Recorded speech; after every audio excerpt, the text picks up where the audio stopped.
This is Lee with 82 Gaming 12 here on YouTube channel Sons of Liberty 75, and let's see, this will be video 5 of my playthrough of Sedgwick Attacks, Salem Church, May the 3rd, 1862, Revolution Games. It's a little difficult to see. This was actually came out in 2023, and so we're at the 5:00 p.m. turn, and I just noticed when I came in here to start playing another turn that the 121st New York got knocked off the table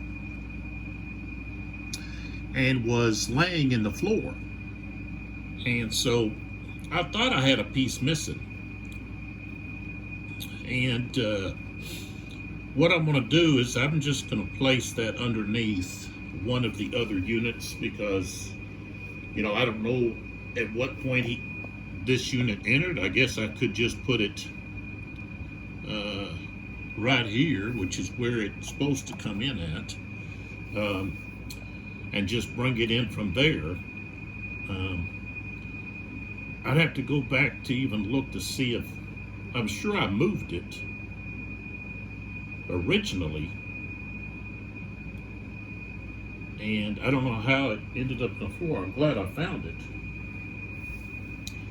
I'm one of those people that I hate to be missing a counter, and I actually sold a game, and a player contacted me that they had a piece missing.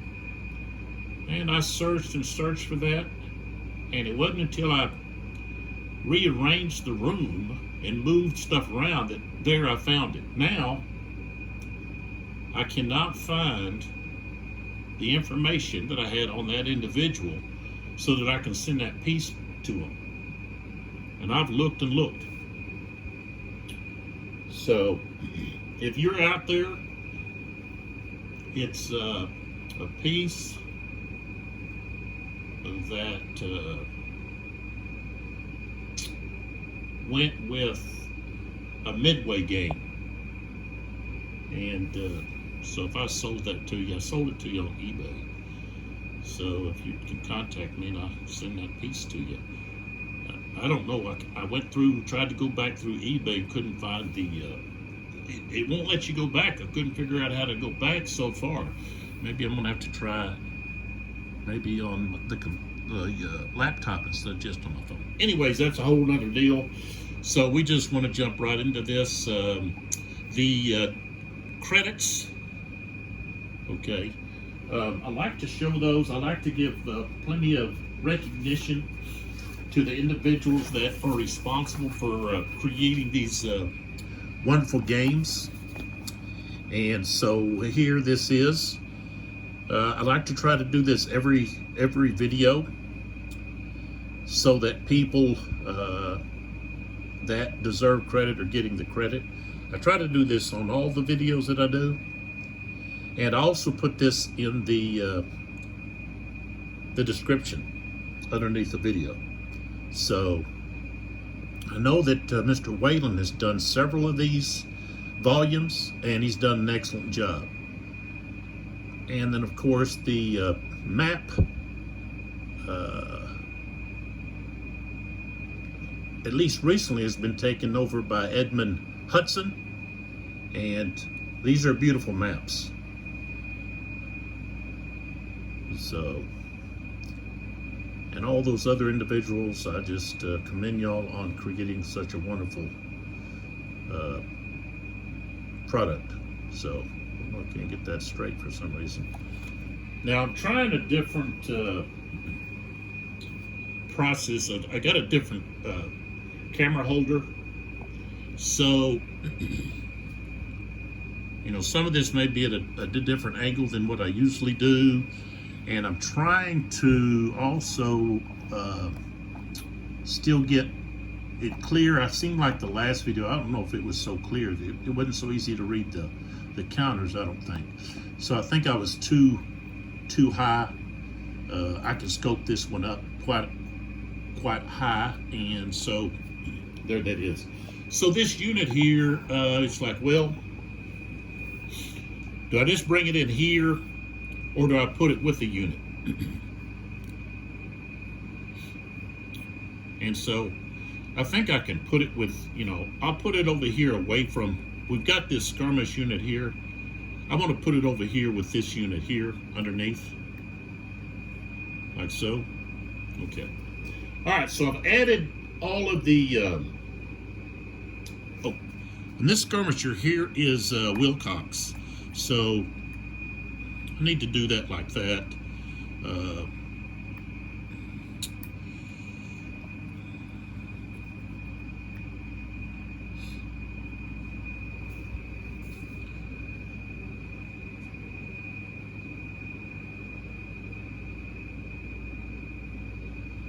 So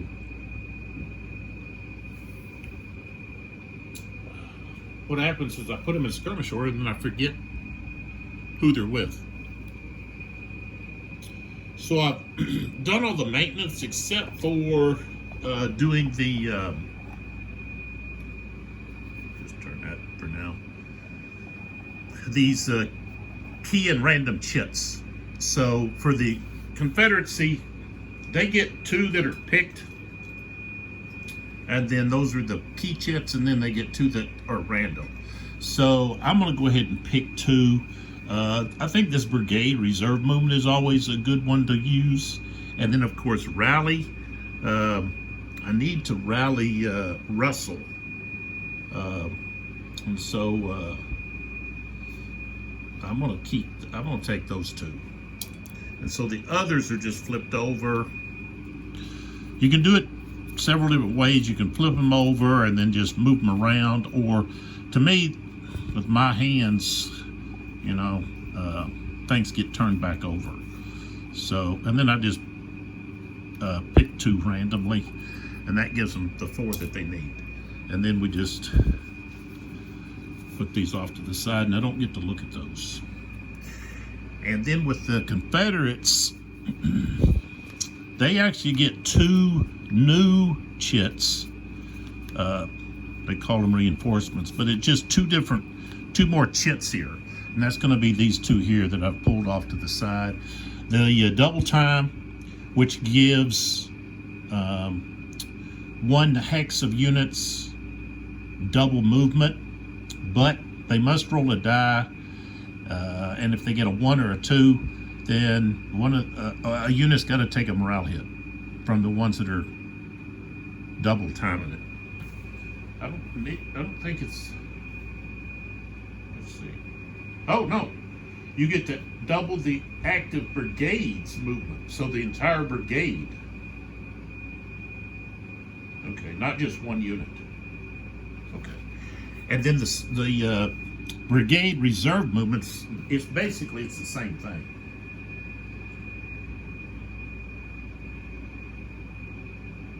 But with the brigade reserve movement, they must be either stacked or adjacent to at least 1 other unit of that brigade.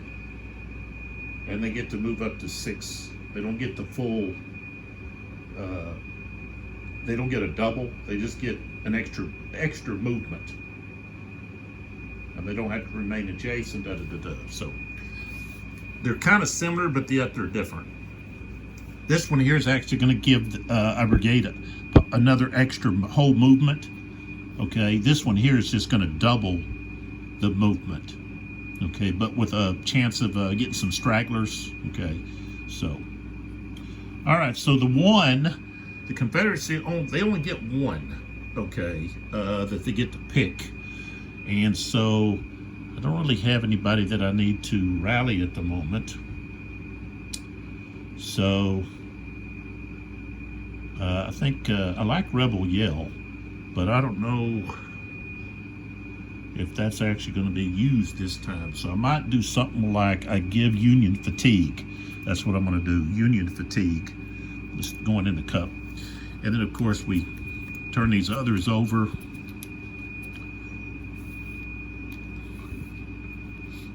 And we turn them. And then we just pick one here, throw it in. Okay.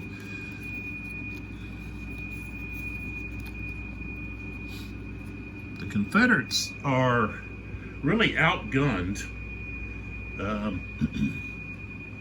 and will be for most of the scenario.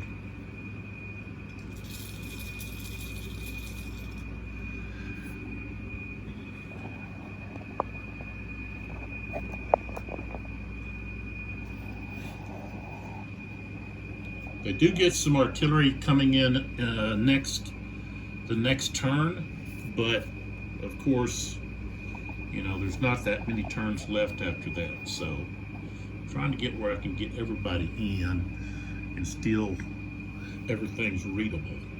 So, but we're just going to focus on the artillery right now. So the Confederates do not have any artillery on the map at this moment. Their one lone battery was captured, so eliminated. Spiked the guns probably. A lot of times they didn't spike the guns, they took them and then they used them. So but possibly the rebels spiked the guns prior to having to give them up. So all right, so we're going to focus on these artillery units. They can move 6, but if they use the road, the pike here, then the movement is, each hex is only a half for that artillery unit. Instead of a full point, it's just 1. So,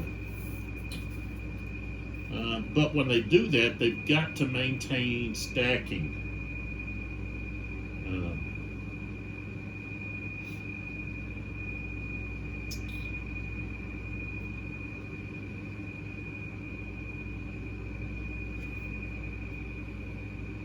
Yeah. Okay. So I've got this unit here. So this would be like half, 1, 1.5, 2, 2.5, 3, 3.5, 4, 4.5, 5.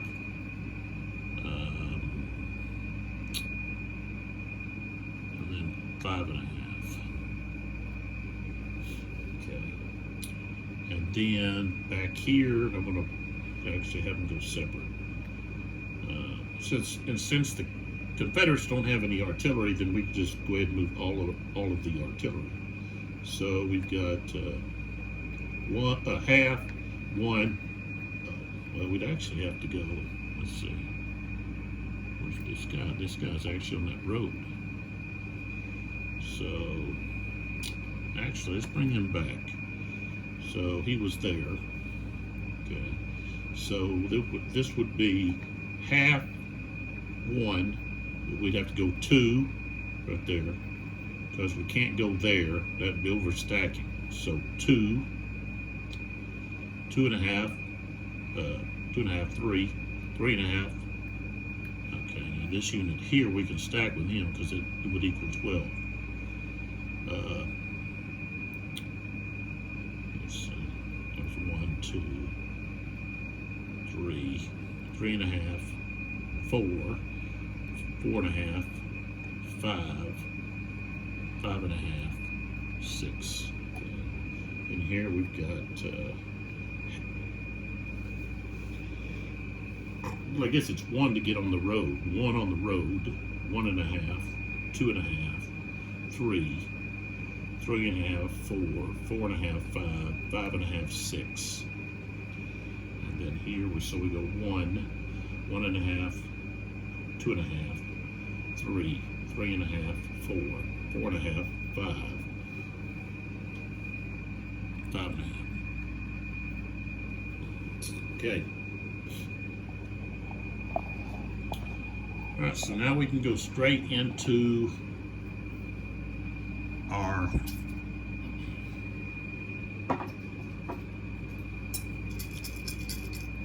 activations. Okay, first one is Brooks. Okay, so Bartlett, Brown, and Russell. Okay, and so we have to do a roll.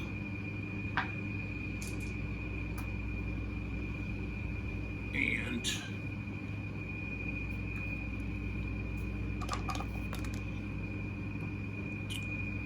we got a 2, so we get a full activation. And we're going to do a maneuver with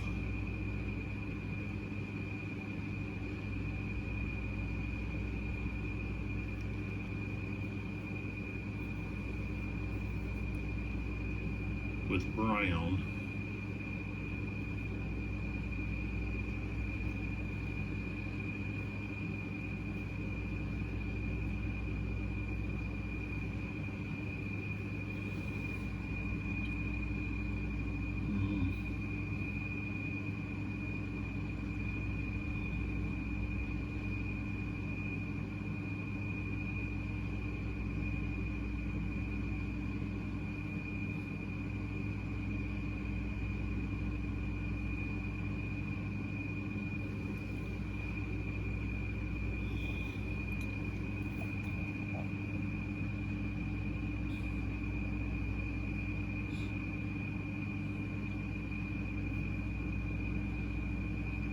Now, there's not really any rule that requires you to go up that road, but you know, that's where you've got to capture those victory hexes. Okay, there's one right there, and then where's the other one? There's another one here somewhere, right there. So they've got to go to those hexes, and so really going wide and so forth isn't really going to get us anything. We don't have enough time to do that, so they've got to bear down on those hexes. So maneuver gives us 6. So 1, 2, 3, 4, 5, 6. Up there. 1, 2, 3, 4, 5. Okay. This unit here. 1, 2, 3, 4, 5, 6. Okay, and back here. 1, 2, 3, 4, 5, 6. They're kind of way back there. All right, so Brown is finished.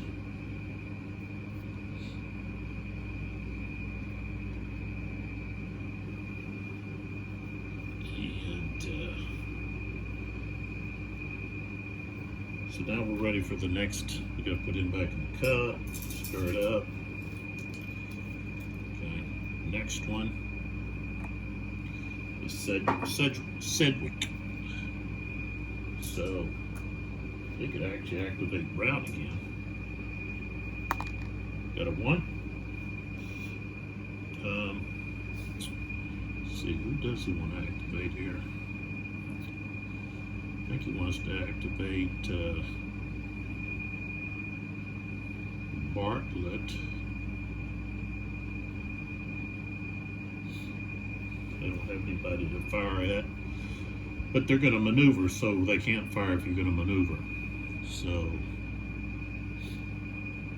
they're going to go this direction, or at least go to this side. Okay, so we got 1, 2, 3, 4, 5, 6 right there. 1, 2, 3, 4, 5, 6. 1, 2, 3, 4, 5, 6. Well, they didn't get very far. And then Sedgwick is done. So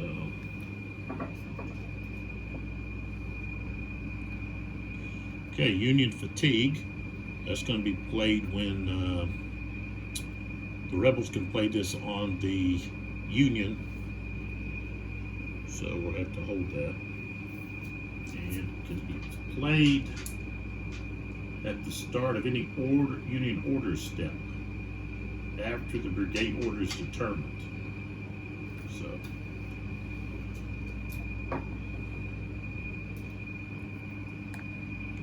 Heroic Stand, that's going to be during combat, so can't play that yet. Okay, Brigade Reserve Movement. So this is where I can move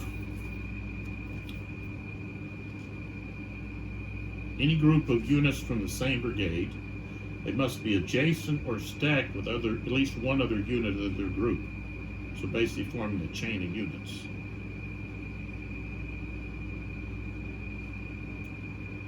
They can move 6. They can each move up to 6 movement points. And they use road march column movement rate, but may not engage an enemy unit. They don't have to remain adjacent.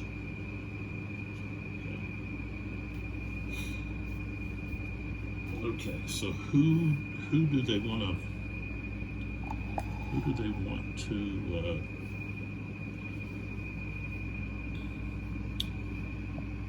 I think I'm going to use Bartlett again.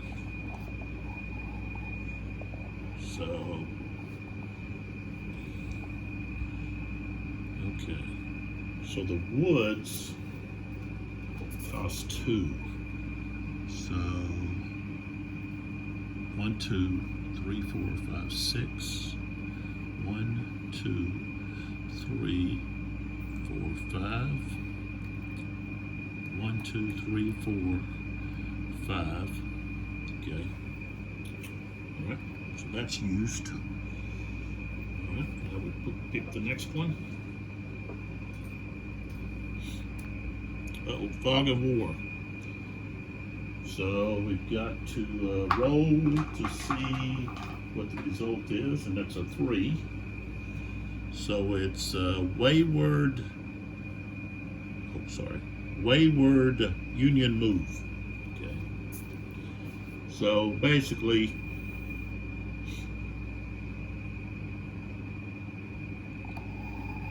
the Union can move someone somewhere.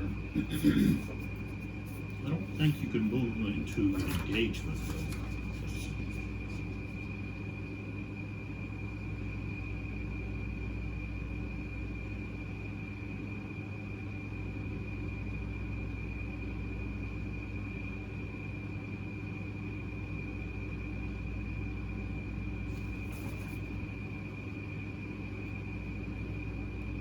Well, I guess you can. You can actually move them into or separate them.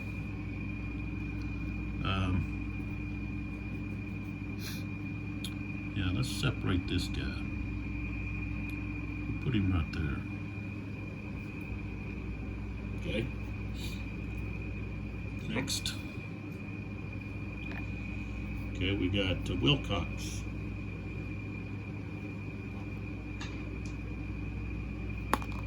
Three. Okay, so with Wilcox, I want to activate Kershaw.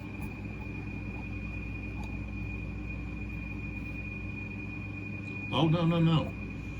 This is Wilcox's brigade, so I've got to activate the Wilcox brigade. I can't activate any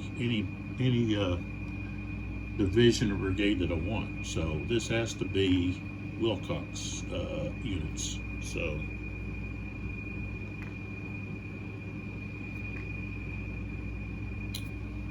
all right, so what do we got here?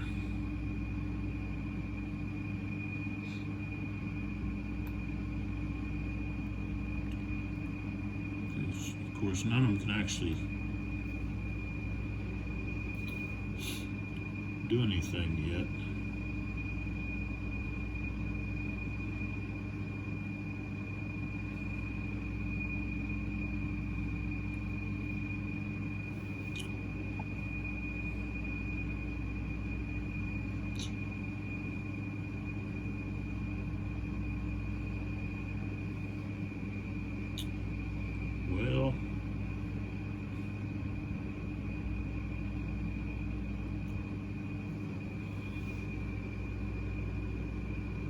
guess I'm just going to do defend. And that allows me to remove this shaken marker from that unit.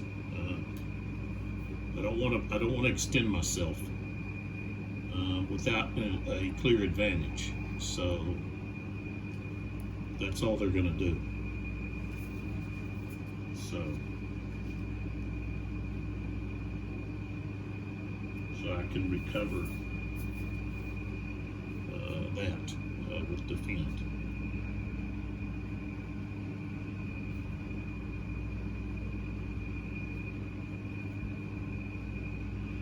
All right, next chit.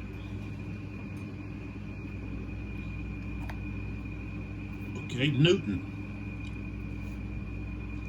So let's see if Newton can activate. No, he got a 6.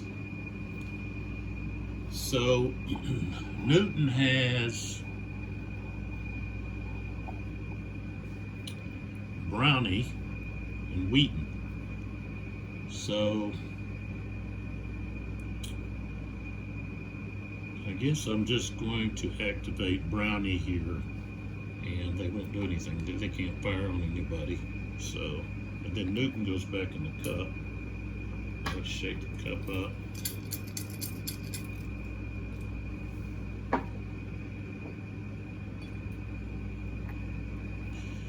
Okay, now we have Wilcox as the overall commander. Got a 6. So he can't even give a limited command to anyone. Okay. Next chit. Oops. McLaws. 6.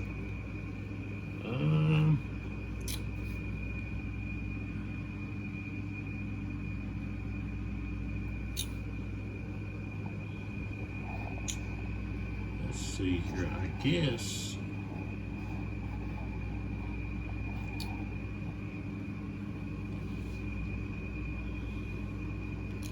I could do Kershaw, but I wanted to really be able to get out there and do something there against Kershaw. I mean, against Brown here. I guess it's going to be Mahone. So Mahone, I'll activate. Claw goes back in the cup. Shake it up.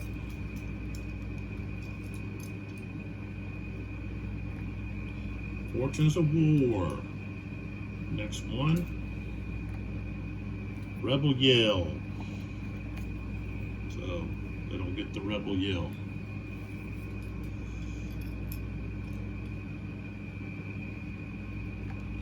Okay, so got McLaws again. Now he gets to activate. Now he's going to activate Kershaw.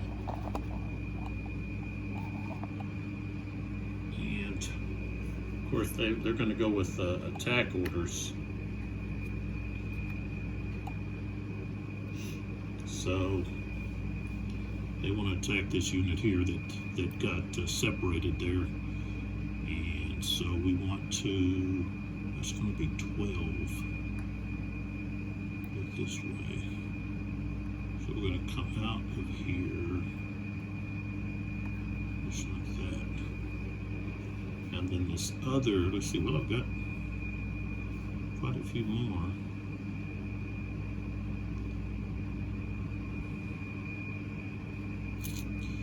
Yeah, why not? I'm gonna go there, there, 1, 2, 3, 4, just like that. Now,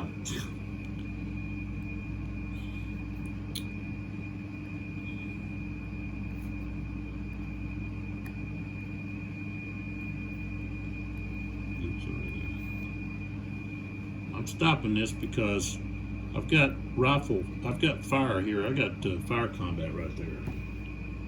I haven't been doing a good job of remembering to do that. So I'm doing it. So that's going to be, let's see here.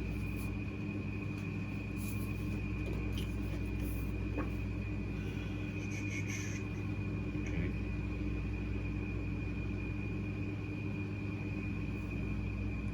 So we've got a fire strength of 8. We're firing into woods.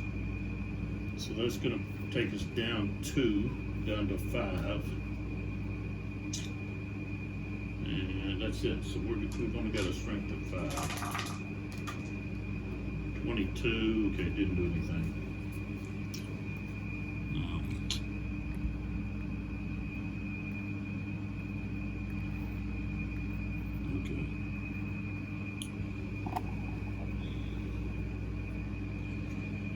Okay, so we're going to go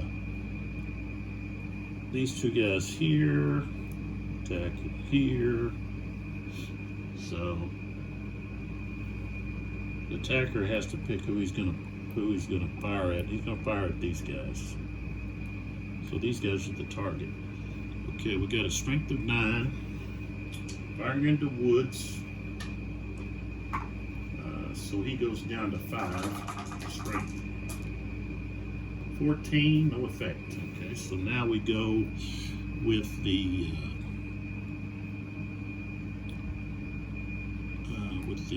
attack, and the blue will be the lead unit. The white will be the supporting unit. So we've got a strength of 12. Okay, we start off with 12, but we've got 20 to 9, so that's going to be 2 to 1. 2 to 1, we go from 12 to 17, 19. We're going to have the higher CR. The rebels will have the higher CR. Well, nobody's supported. Nobody is supported, so that means they're even. So nobody has a higher CR. There's no smooth bores.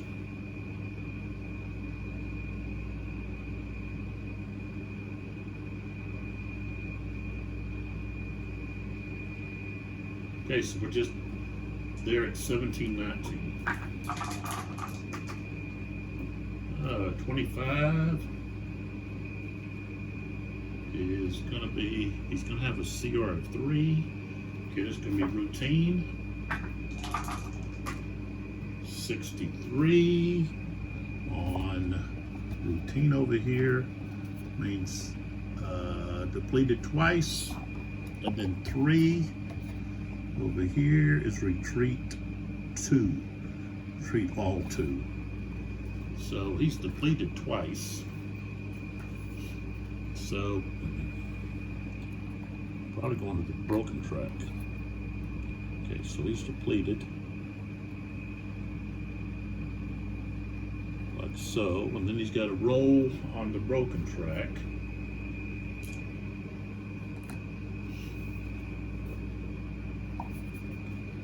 There's the broken track. We roll a 6. So he's got a CR of, he's not supported, so -1 becomes 2. Okay, so we roll a 6, so that's 4 more than his CR, so that means we are going to broke box number 3.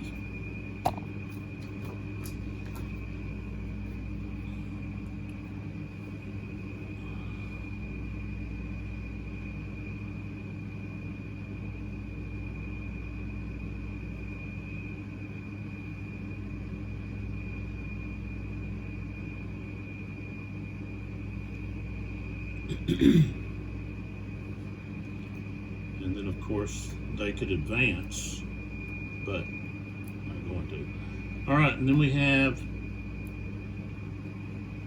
we actually have 3 units here. Okay, attacking this unit. So this unit has to decide which one they're going to fire at. And I guess we're going to fire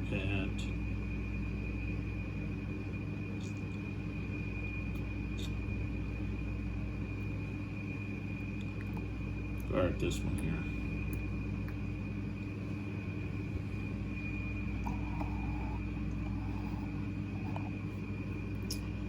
Alright, so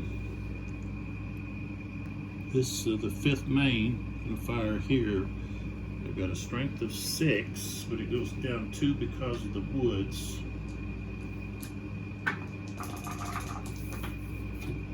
$56. Strength of 4.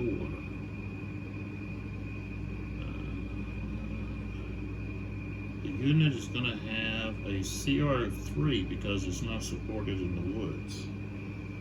56. Okay, it's going to be routine. And 31, nothing. Okay. Let's see here. I'm going to make the middle one, the middle one's going to be the lead unit. So that's going to be, we're going to be on 8. Now we've got 3, that's 24 to 6, that's 4 to 1. So it'd be 3 to 1 plus, so that moves it up 3. So going from 8, okay, so we're at 14, 16.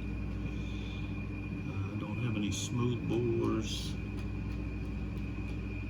The CRs are going to be equal.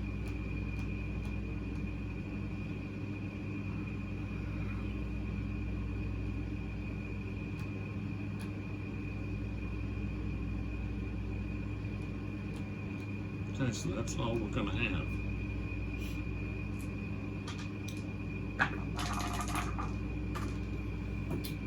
Okay, 45. And so that's going to be tough. Now let me check this heroic stand over here. I think we play it, could have played it on that other. Place this mark on a US. Oh, you got to play it now.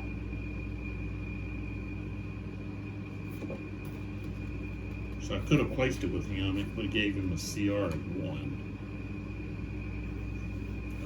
I didn't look to. I didn't even read. I thought it was meant. It had something referred to something else. So I'll give it to this one.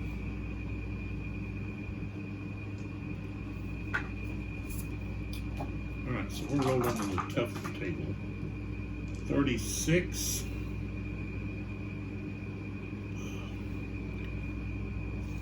Now,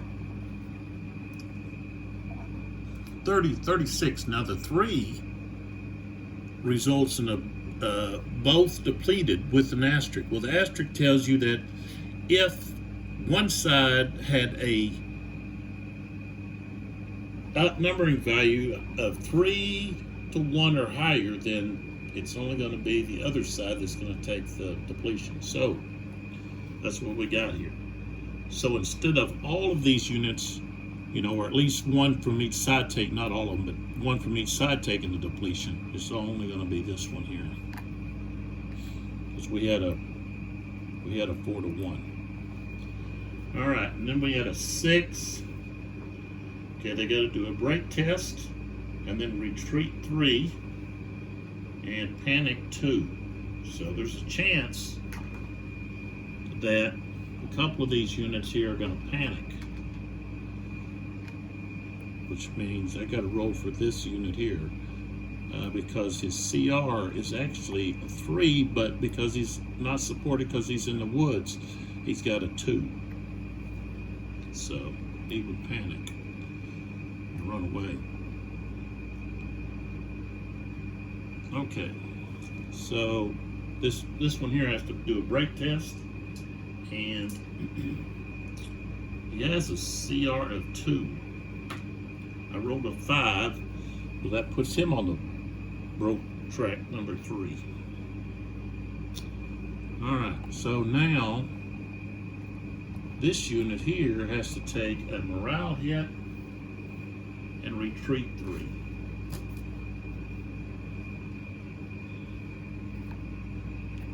Shaken. Let's put it underneath. Retreat 3. 1, 2, 3. So, and of course somebody can advance in there. Why not? We'll put him in there.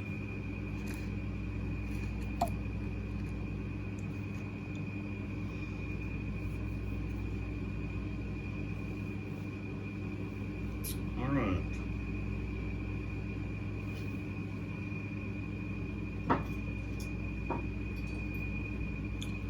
Put McLaw's McLaw's back in there.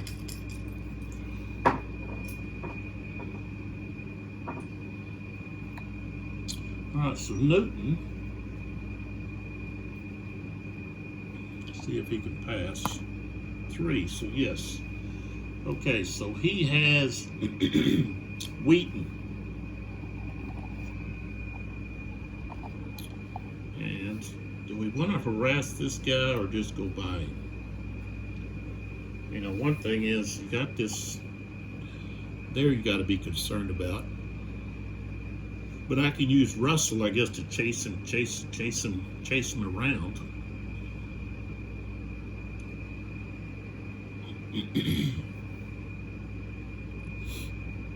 How about just ignore him? So maneuver 1, 2, 3, 4, 5, 6. 1, 2, 3, 4, 5, 6.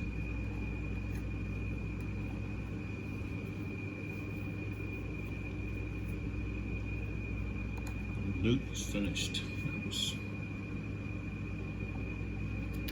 okay.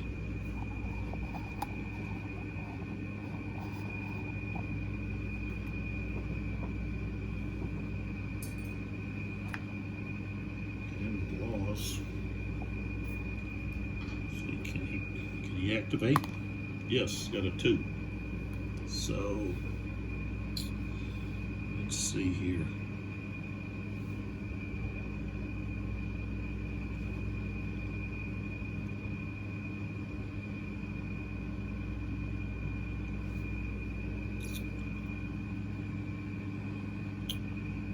Alright, so we're going to go, these guys are going to go here. That's 1, 2. We're going to go 1, 2, 3, 4. They're attack mode. Guy's going to go to there. They didn't have anybody to fire at because of the woods being blocking terrain. Alright.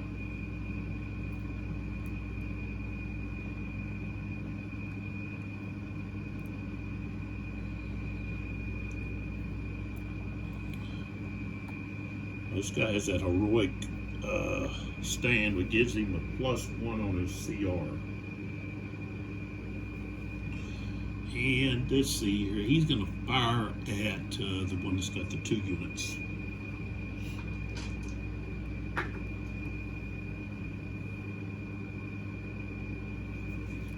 So he's got 5. And so he, because of the woods, he has to move 2 columns to the left, so he's at 3. That was 65. And they're going to have a CR of 3. That's going to be routine. 45. Okay, he's going to force that one of the units to retreat. The top unit has to retreat too.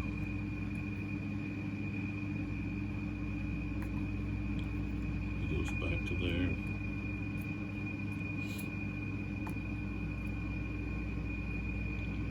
Okay, so this unit's going to be the lead unit. So we start off with a strength of 6. And it's going to be 12 to 5. It's going to be 2 to 1. He's just there. Yeah, clear. Okay. So we got 2 to 1. So that's going to increase our strength 2 columns. So now we're at 10, 11. We have a CR of 4. No, actually 3. And he's going to have a 3. No, he's actually got 4. He's not in the brush. No. He didn't have anybody supporting him, though. He's alone there. So he's going to have 3. So that's even. No smooth bore.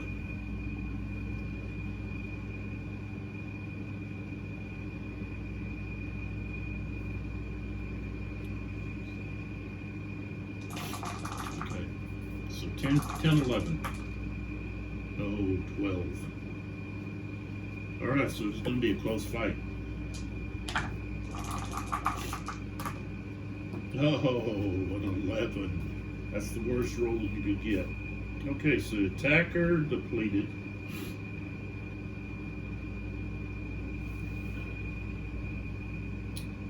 So attacker depleted.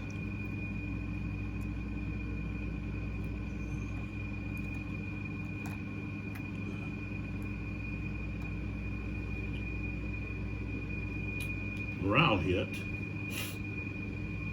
And then attacker retreat 2.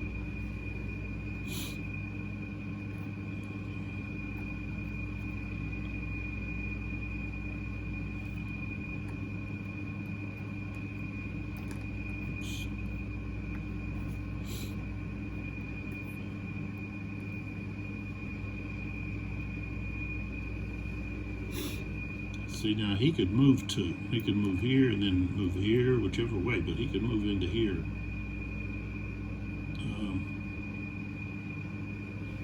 And he's going to. And there's no opportunity fire when you're advancing after combat, even if you were to move more than 1 hex. So, all right, so McLaws goes back in.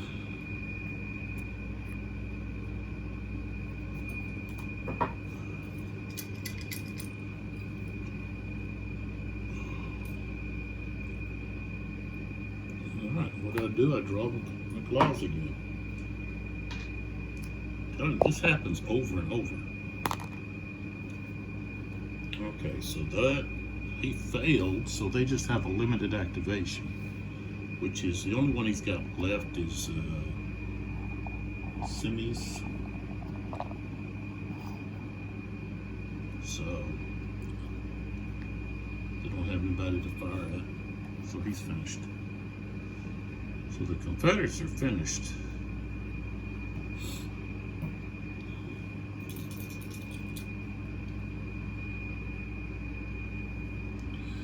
So we got Brooks. That's going to be Russell or Bartlett.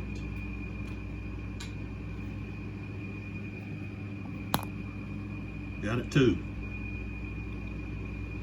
So now if we look over here, okay, I did not shift these units. These guys were here, they should have been moved to here, and then these guys were here, they should have been moved there. So I can actually bring in Russell here if I want to do a regroup, and I guess that's what I'll try. I'll try to do a regroup with Russell.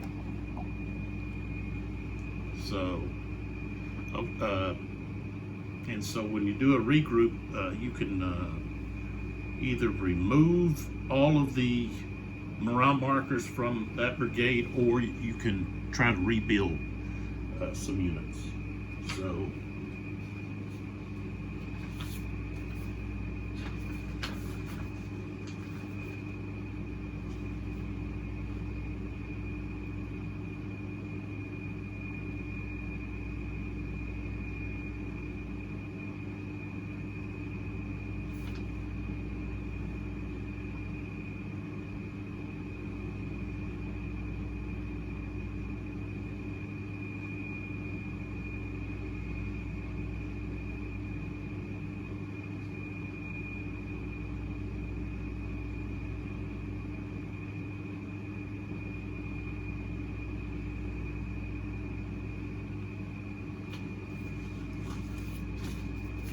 Alright, so we're going to start with this unit here. And so if you're on the broke track, you are considered to be supported. So he's got to get a 2 or less and a roll to 5, so he didn't get to come back. Okay, and then I want to do the same thing over here with this other Russell unit here, the 119th Pennsylvania. I rolled a 5. So, okay, so that was kind of a wasted activation with Russell. So, all right, so Brooks is going to go back into the cup, shake it up. There's not much left in there. Okay, Brooks is going again. See if he can activate Bartlett. 4, 4, okay. So Bartlett can now activate. Bartlett just got through losing 2 units. So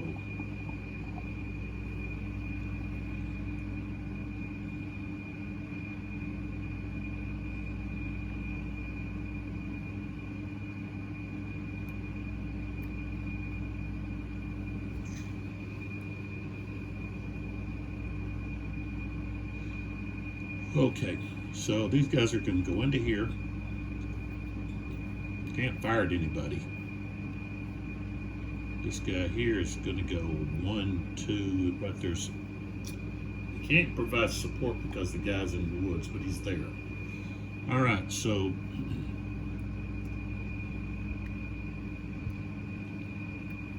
he only has one target, which is this guy, and he's in woods. That guy's actually up a slope. But it's not the slope that matters. Okay, so the 15th South Carolina is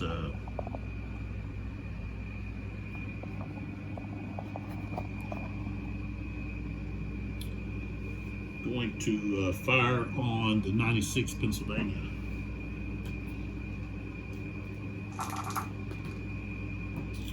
16, that's not gonna do much. It's gonna be just a miss.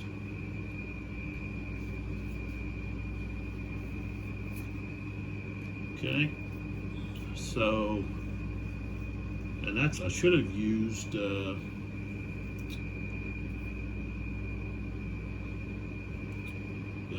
not doing a very good job of using my key chits, my markers over here. I got this Union fatigue I could have used. Too late now. Alright, so we've got 12. Okay.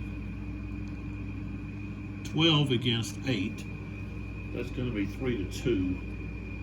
So we start at 12, we go up 1, 14, 16. Everybody's, well, this lead unit, yeah, should have the other guy on top. This, we're going to have a lower CR, so now we go back to 12, 13.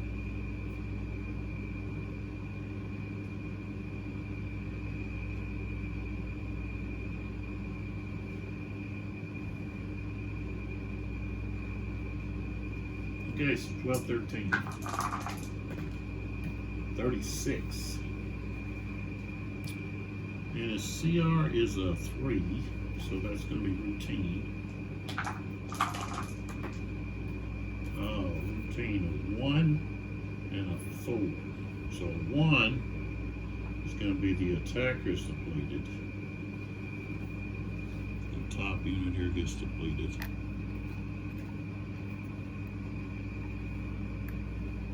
And then 4.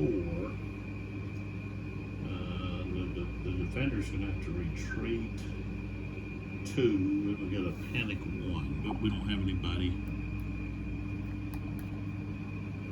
Retreat 2, yeah. Of course, then they could advance in there, but they don't want to. Don't want to advance. Don't want to get in there. And that is the end of that turn. And I had one of these that just I didn't use. So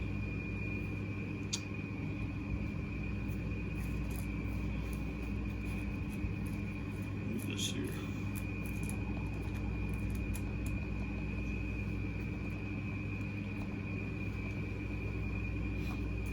I'll have to look that up about the flags, because I show these flags here. The one on the left is a Union flag for the 71st New York. Okay, and it clearly has on there that they were part of Chancellorsville. Okay, they were probably involved in the fighting around Chancellorsville took place some on today, May the 3rd, but others also the 1st and the 2nd. So, and the other is a Confederate battle flag carried by the 28th Virginia.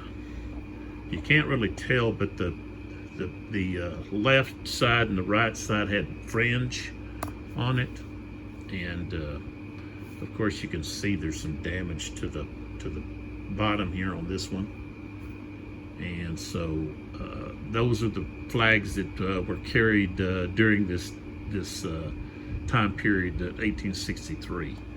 So the flag here, from what I read, was first used on Stonewall Jackson's casket, which would have been like, I think, May the 10th, I believe.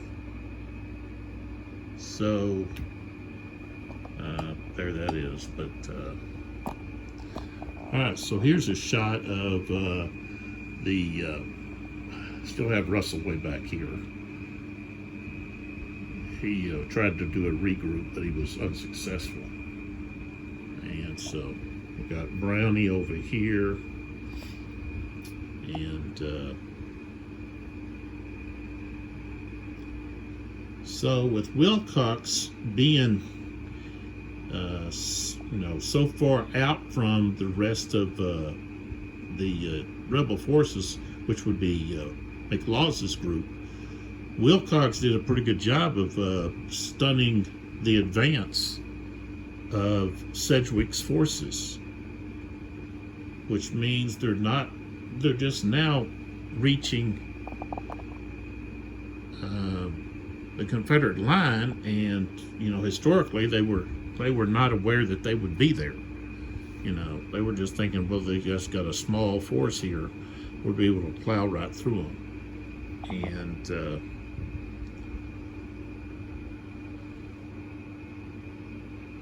so maybe because I think the fighting started, I thought, on the 4th. Well, we did start some at 4 o'clock with the Wilcox. I was thinking the fighting was around 4 o'clock, 4:30 here up here at the Salem Church.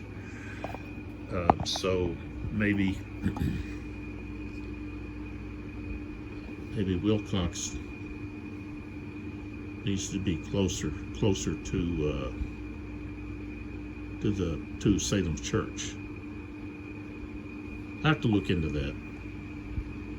But that would be, I think, the thing to do is, of course, you would want to have like 2 skirmishers out here instead of just this one, but have another one and use those to really slow them down. And that wouldn't give them much time to try to capture those objectives, That's just my thinking. Use those skirmishers. So I do want to read. I may not have it. I may not still have it marked. See if I can do it.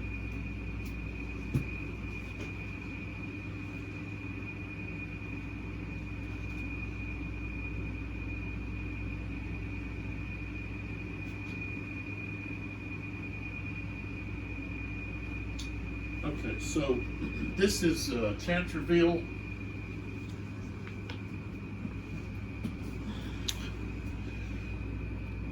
That's actually a picture of Stonewall there. And General Edward J. Stackpole.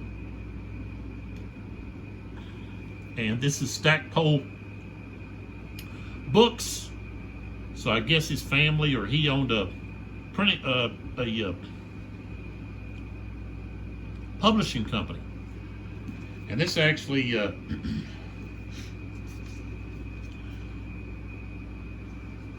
let's see, 1958.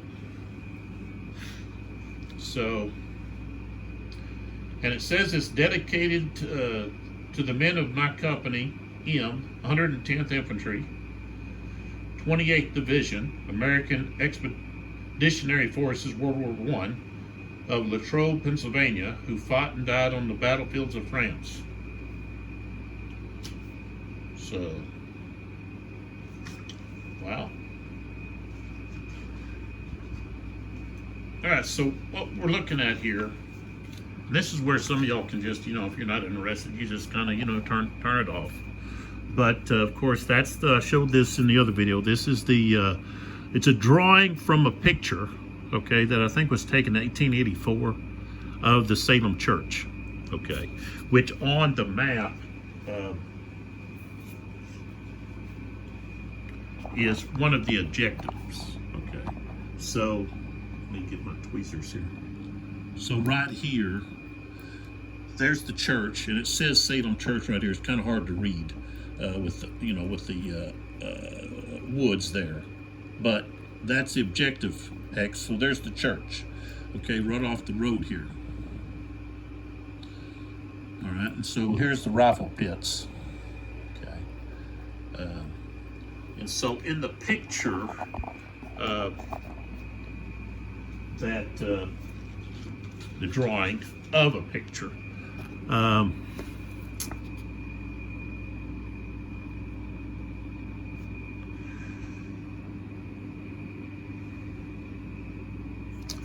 Trying to see, I think,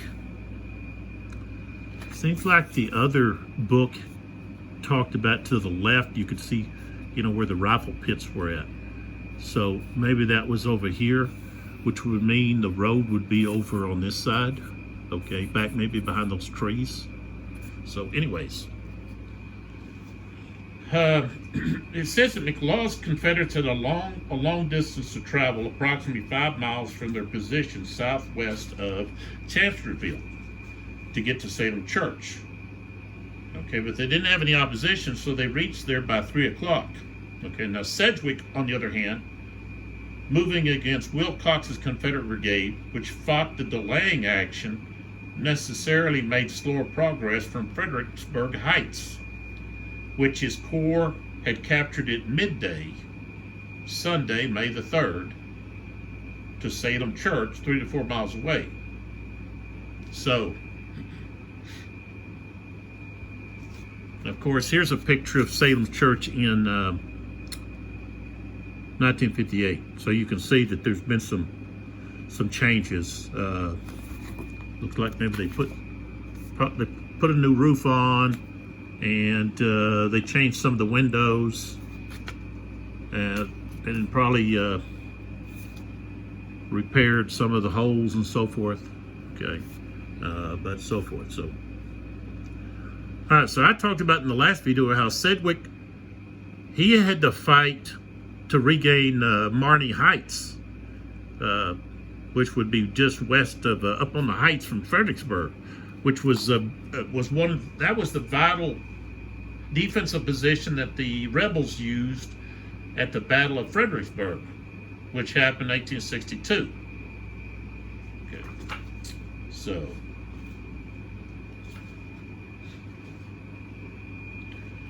it says that after fighting on Sunday morning, okay, which resulted in the rebels' evacuation of Marney Heights, and I've seen this spelt like a couple different ways.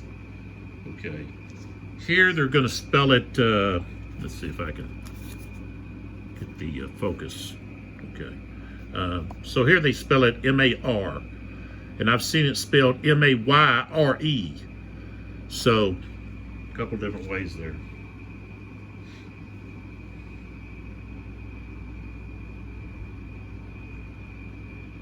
So Gibbon is remaining with the reduced divisions in Fredericksburg. Okay. Brooks' division, which had not moved from his crossing position at Deep Run, was placed at the head of the column, in extended order by a column of brigades, with skirmers through the front and flank, and artillery on the road. Newton's division followed that of Brooks, marching in column along the Orange Plank Road. Howe's division and the Light division brought up the rear. So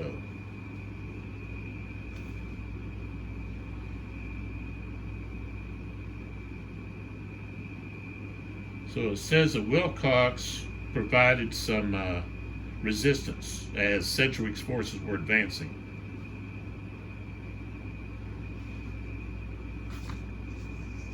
And so here, this is the map that shows the advance. So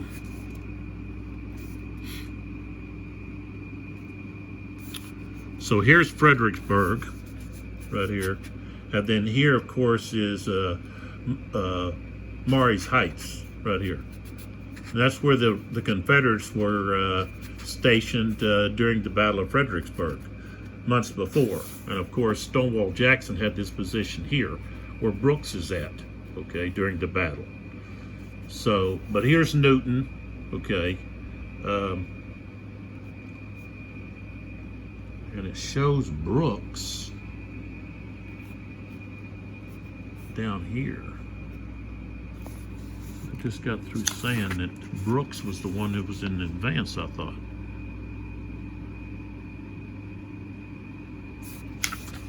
Yeah, Brooks should be at the advance, not Newton. I don't know, something's not right there. So anyways,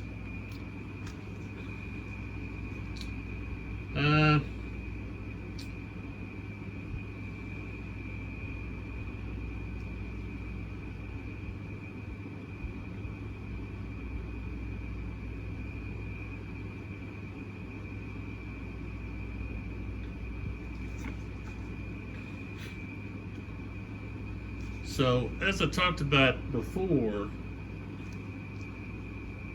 the plan was that Sedgwick was going to advance toward I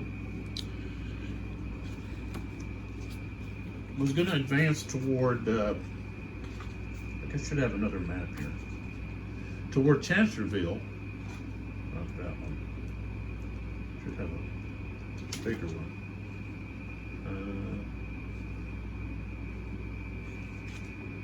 Okay, this might work. Okay, so this shows Hooker's forces around Chancellorsville. Okay, so, and this was on May the 3rd at about 10 o'clock. Okay, so here's McLaws. Okay, he's down here with, well, of course, Anderson there.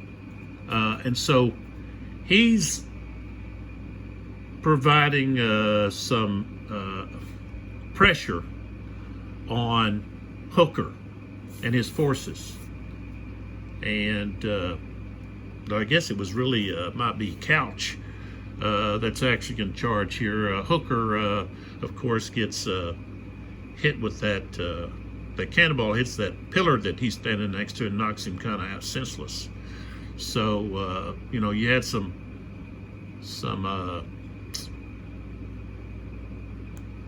issues with the command because Hooker was out of it and Couch didn't know about it till, you know, a little bit later on. But see, what Hooker's plan was he was supposed to provide some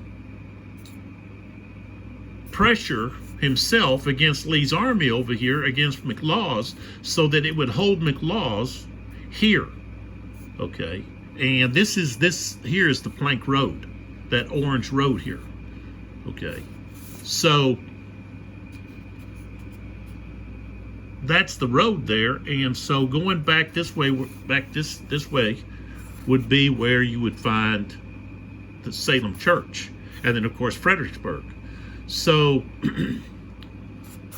they were supposed to keep Lee busy so he couldn't withdraw some of his troops to go toward Fredericksburg, where Sedgwick was coming from. But that didn't happen. Okay, instead they began to pull their forces back toward the Rappahannock, okay, which is going to be back up here toward the top of the paper, the book here, okay, because this is north, okay, right here going up this way. So, and so if we look at our map here, of course, there's north, okay, so north is this way. So if I pull back a little bit, I just kind of shook stuff. All right, so we look at the map here.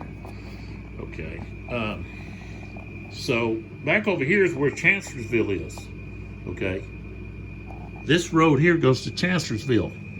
All right, so this is where McLaws had to come from. He had to come down this road. Okay, and we know at about 10 o'clock he was up there in Chancellorsville.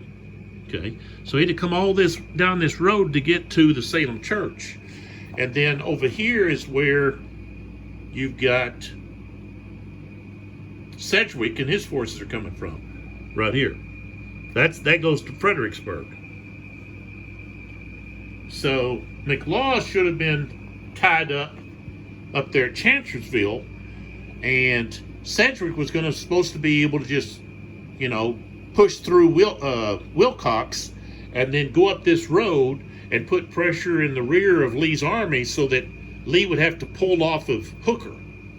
But, maybe because Hooker was knocked senseless, some of those commands or orders kind of didn't get carried out.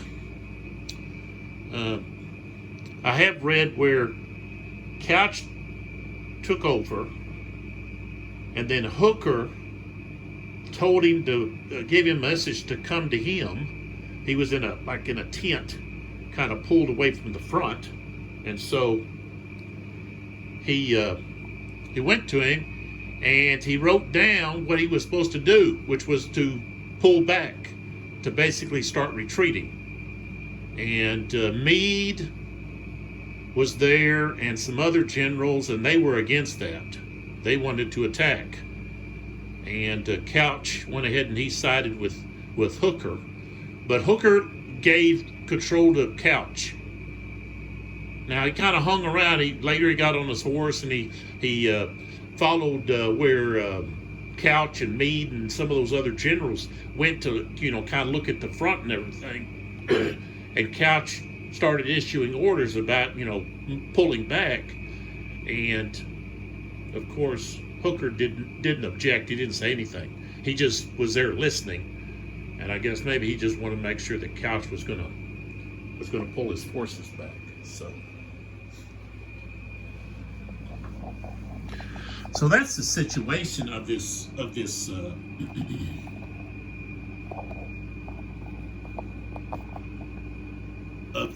scenario, okay, or volume, okay.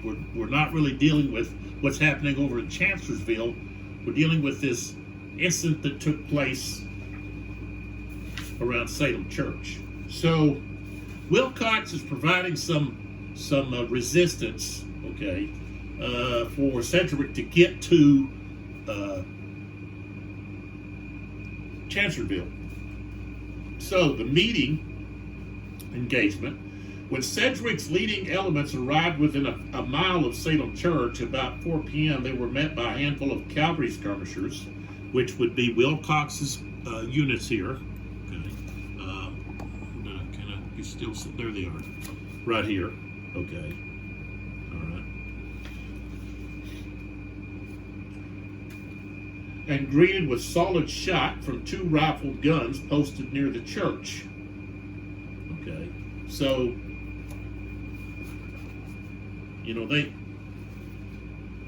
this was at 4 o'clock. So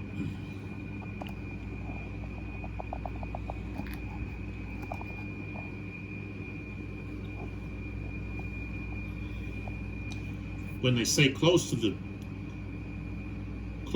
church, you know, of course, if you look over here where the church is, now the church is on a higher, it's on higher elevation. Okay, so it's on a 7.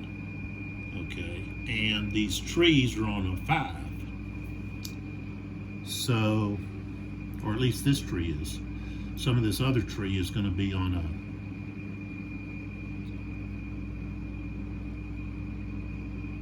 something else. Let's see. Where's this guy at? Was he right there? Yeah. See, what happened is I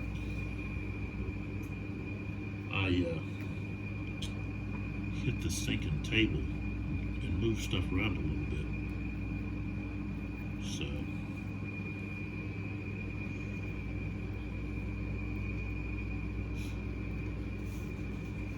now these hexes are 150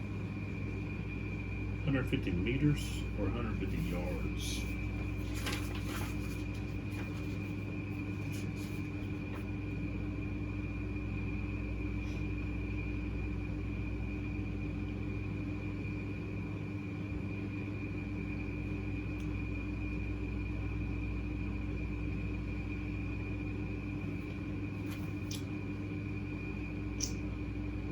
I know it's in here.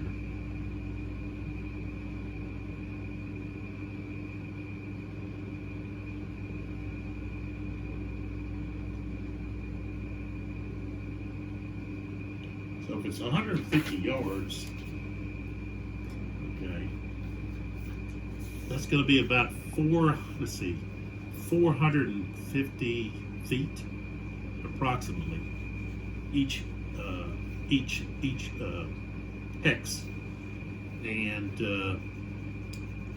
you know, a mile is like 5,000. So if you were to count, say,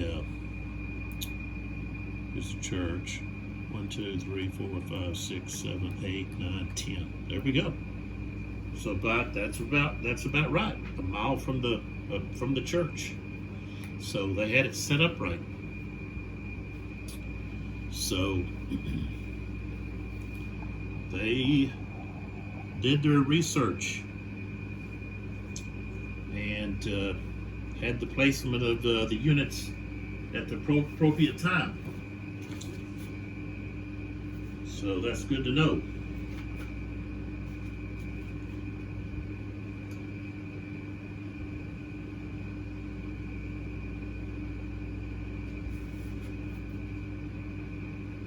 And I guess Sedgwick has been, critics have charged that he was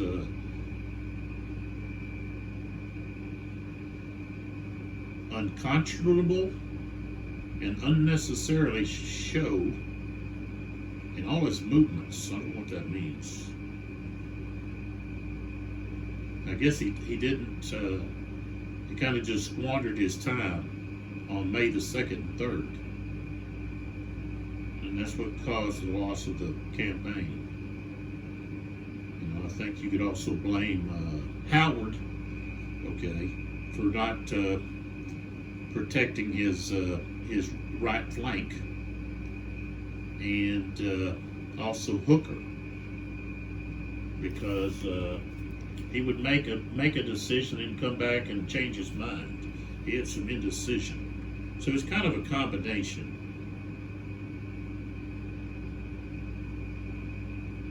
But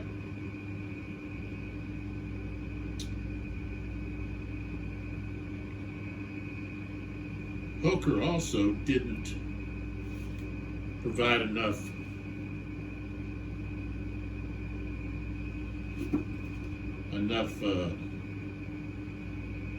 pressure on Lee to keep McLaws' division there at Chancellorsville.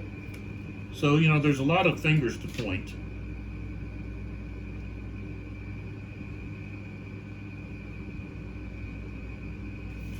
But it seems like, you know, until Grant takes over, that, well, also you have Meade. Meade was at Gettysburg. He's the overall commander at Gettysburg. But until Grant really steps in and has control of the army in the eastern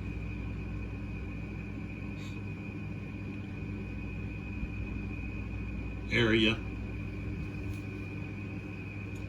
that the Confederates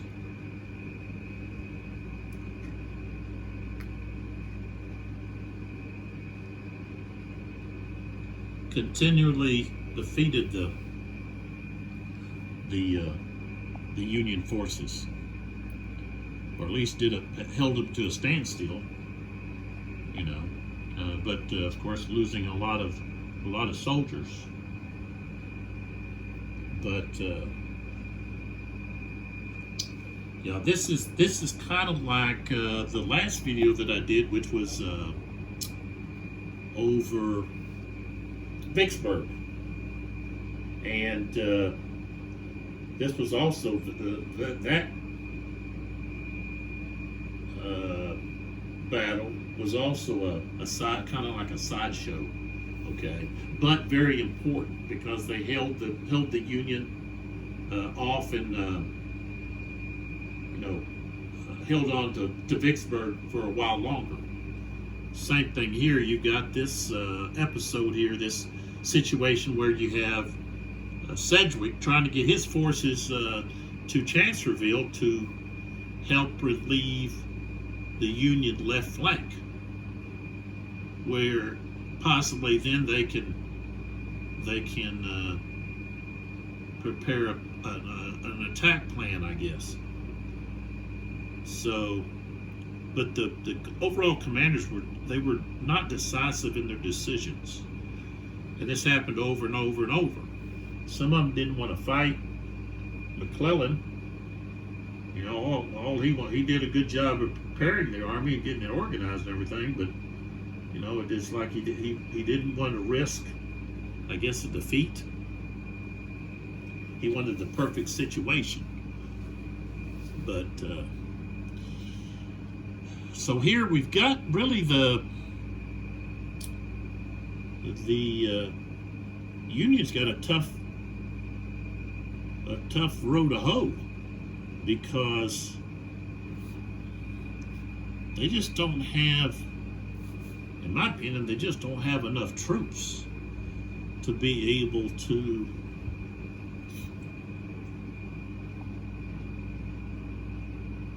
push through the Confederate line. The Confederates have the advantage of the terrain. Now, I have read that the terrain out this direction was not as thick as around Chancellorsville. So that answers why the terrain is not more of a hindrance. As you can see, there's a lot of open areas, and the woods, okay, don't require more movement, okay, points to actually move through it. So, I would expect, a battle of Chancellorsville to have, a more restrictive movement through those woods and thickets and all of that.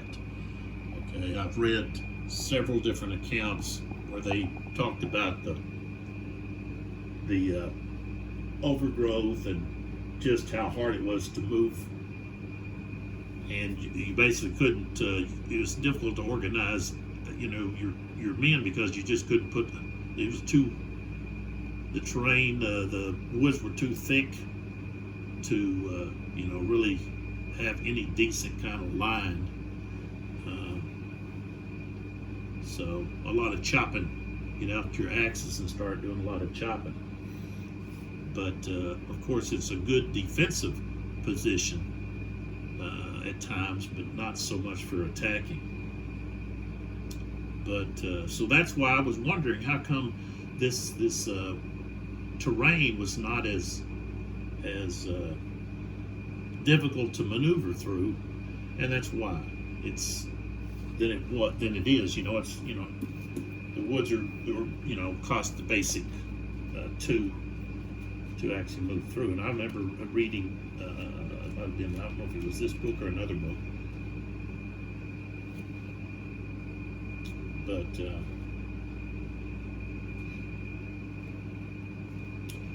they did describe the terrain was quite hectic. So, all right, I'm going to stop there. We've got a little bit of historical information there. And again, I'm just kind of in a, I don't know if I just didn't sleep very good or what, but I'm just kind of it seems like I'm in a daze. Second day in a row. So, and I'm trying to get back into the routine.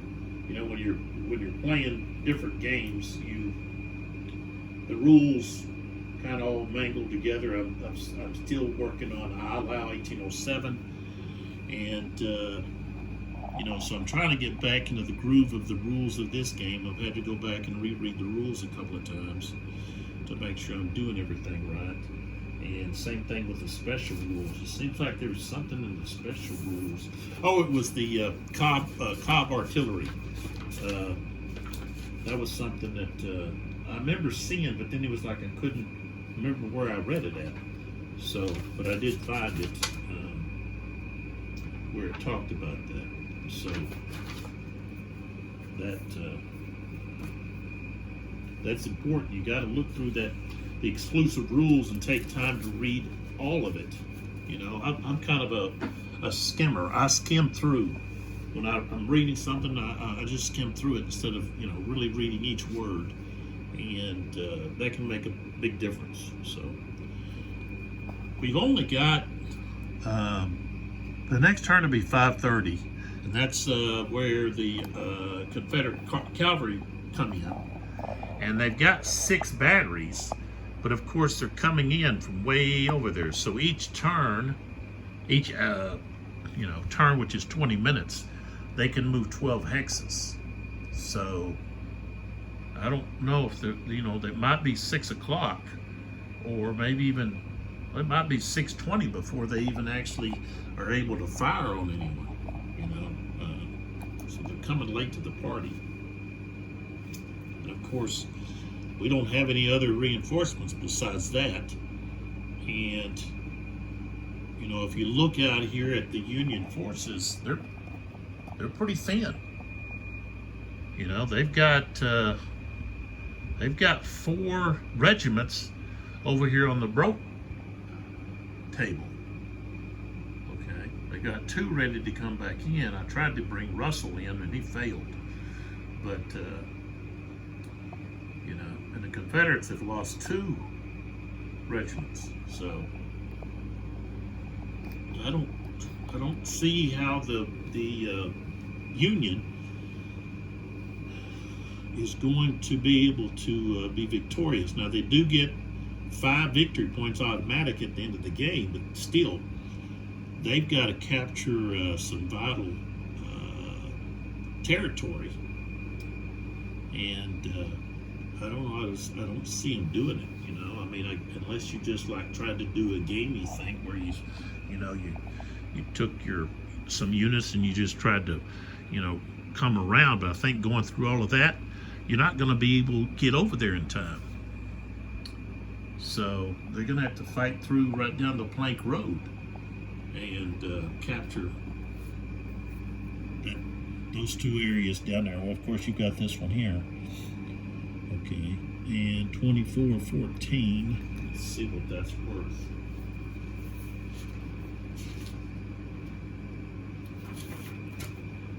Okay, it's worth 5. The Salem Church is worth 10. No, yeah, 10. And then the other one is worth, let's see, one down here. 3114. Okay, it's worth 5. So that's 20. And then 2820 is worth 10, and then this other one further on is worth 15.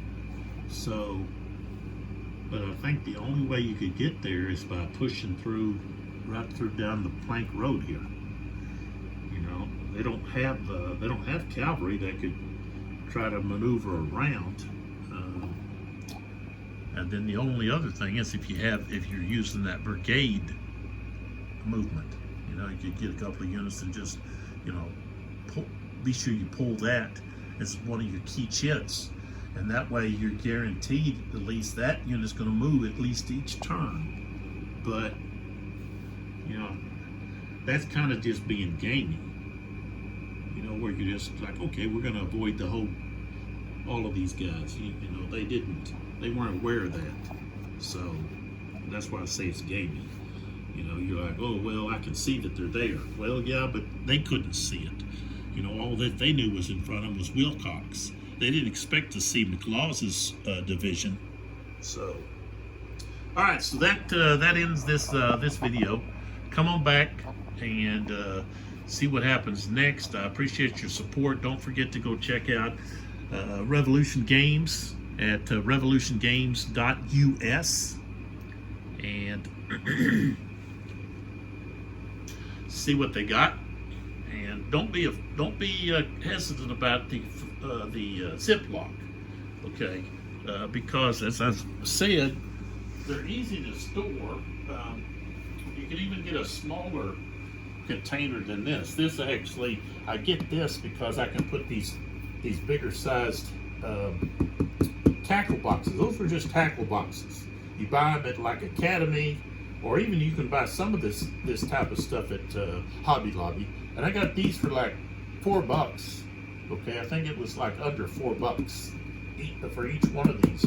Now these others can cost a couple bucks, you know, depending on the size. But you know, that's a good box, and you could just stack them on top of each other.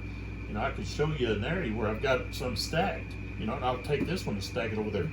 And it doesn't take up that much room when you do it like that, because I've got 2 games in here, and some of them I have 3. So instead of having 3 boxes, you've got 1. All right, and this is larger than a regular box, but still, I've got 3. Okay, so this doesn't take up as much space. That's just a suggestion. I'm not saying, you know, that's what you got to do, but you know, I do things like that with some of these games. Instead of getting the box game, I just get the Ziploc. You know, in some older games, you know, maybe that's all they have is a Ziploc. So, but this is my favorite American Civil War series to play. It's just fun. Plus, you know, it gives you you can come up with a lot of what ifs, you know, and you can test different strategies. So, and I find it historical, you know, like I went and looked in that book and found out, okay, a mile from Salem Church, you know, is where, you know, they encountered Wilcox. And, you know, that's what we've got right here. That's where they were at. So that's approximately a mile right there from Salem Church. You know, a hex or 2, you know. So these guys have done their research. And, you know, I enjoy that you know, the developers and the game designers took enough time and energy to, you know, do some research and find out and get it right. And, you know, I've found that with Revolution Games, that they get it right. And I'm excited to see the Shiloh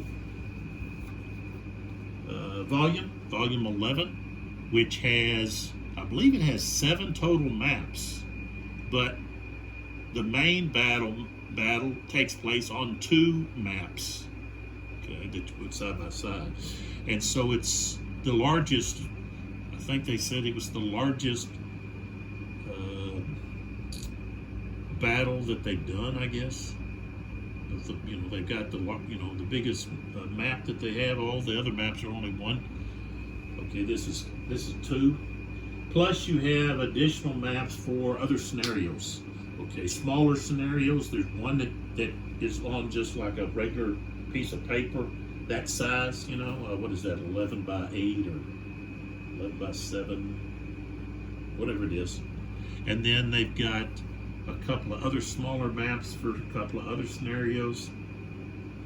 And so I'm excited to see what all that entails. And there's a few things added, like encampments and headquarters and stuff like that. So it's exciting to see this system being expanded to much larger battles. Okay.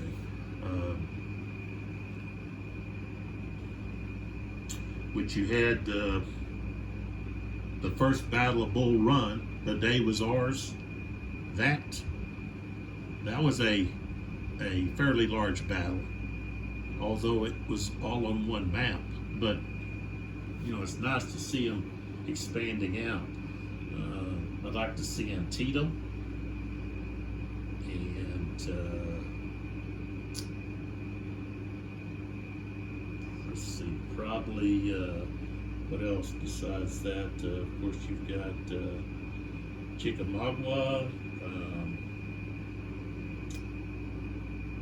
so many others. Of course, you got the Peninsula Campaign and battles that took place there, but it's really a solid system for tactical American Civil War gameplay, in my opinion. If I want to go a little deeper and have a little bit more chrome and so forth like that, then I pull out the gamers, which was now is MMP, and I play, you know, those. And I play with the old system. I haven't, you know, what is it? The Line of Battle, I think. I don't have any of those games, but I have one that I think it's South Mountain, that they were going from brigade to regimental, or I don't know, something. They were making a change, and this is in between the brigade system and the line of battle. So I don't know what they were making some adjustments or something, and you know, I just, hey, let's just stick with the brigade, you know. But they wanted to I guess go a little smaller with more detail, I guess. But I don't know that much about the line of battle, you know. I don't like too much chrome, because then it just makes it so complicated. And this is fast. Okay, you know, you saw how I moved through that turn fairly quickly, and that's what I like. Okay, the combat is very clean and easy to determine what the modifiers are going to be, and using the dice as it is with what do you call that?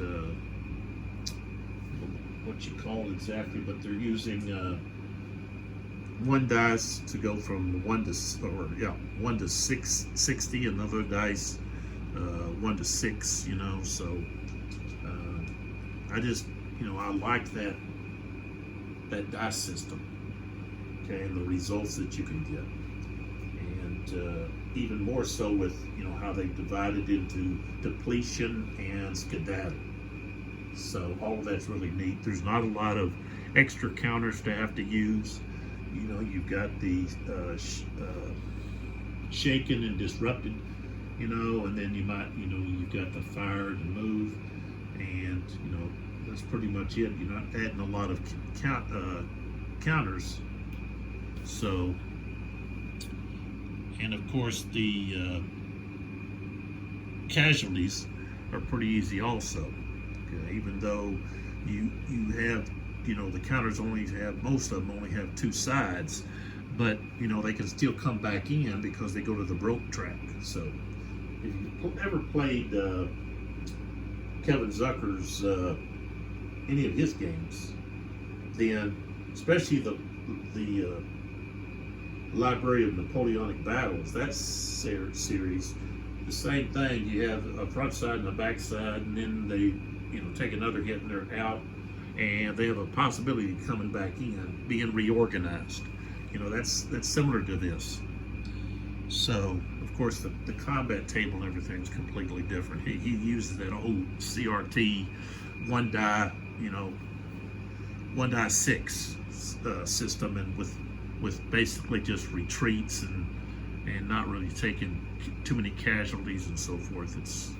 But this system is very clean, and it's smooth and quick to play. There's not a lot of downtime. If you have face-to-face, it's even better, because if you come up against something, it's easier. It's easier for two people to find the answer than one. But once I get back in the groove, I've done so many of these that I'll get back to doing everything correctly. Even when I first started this system, I had some difficulties in remembering to fire before I moved. You see that also in some other games. I can think of Hexism has their Eagle series, where they move, you always fire first, and it can interfere with your movement and so forth. Well, this is similar to that.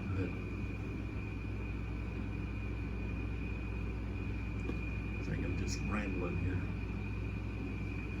Yeah, I'm just rambling. Come on back for the next video and see what happens. When I'm really tired, that's what I do, is start rambling. And I guess I just didn't sleep very well. So, but I don't think, I'll be surprised if the Union is able to get any of the objectives. I just don't see that. I don't see that happening. One thing is the artillery.